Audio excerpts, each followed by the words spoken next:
On this week's 2-minute tip, how do we get from seeds to this?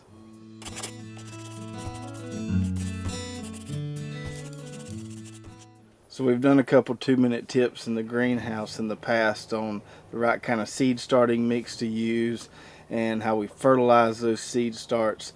But today I want to take you step by step through the entire seed starting process. So we start off with our seed starting tray here. These are our heavy duty seed starting trays that you can't bend or break. They're built to last a lifetime, and each of these trays has 162 cells inside of it. So we've got our Pro Mix seed starting mix here, and the first thing we want to do is go ahead and fill this entire tray with soil. So the easiest way to do this is just to dump a bunch of soil on top of this tray and then use your hands to kind of smooth it out, break up those clumps. You want to kind of pack it in there, and each of the cells, just make sure all the cells are filled with soil. This stuff can take up and absorb a lot of water initially, so we want to go ahead and get it wet before we put our dibbles in there, before we plant our seeds. So what I like to do is kind of wet it, wait a minute or two, wet it again, do this 2 or 3 times until the soil inside those cells is nice and wet and saturated.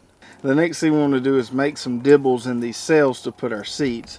Now keep in mind when you're making a dibble or a hole for your seed to go into that you typically only want to plant seeds twice as deep as the diameter of the seed. I've got my broccoli seed right here. Now I'm just going to go and put the seeds in the cells. Now I usually try to get only 1 seed per cell, but if you get 2, it's not a big deal. Once those plants come up, you can always thin them out later. And now the next thing to do is to put a light covering, or what we call a dusting, over these seeds. We don't want to put a ton of soil on top of them because we want the seeds to be started at the right depth. So what I like to do is take a cup and fill it up with the same seed starting mix. But while I'm filling up this cup, I grind it up in my hands. I want it real fine. I don't want any big clumps in this dusting that I'm about to do. And then I just lightly just cover this up here. So you don't need a ton of soil on there at all. Just that light dusting will be all you need. And then all we need to do is water this in. So we put our label on the side of the tray right there. And there you have it. Seed starting from start to finish.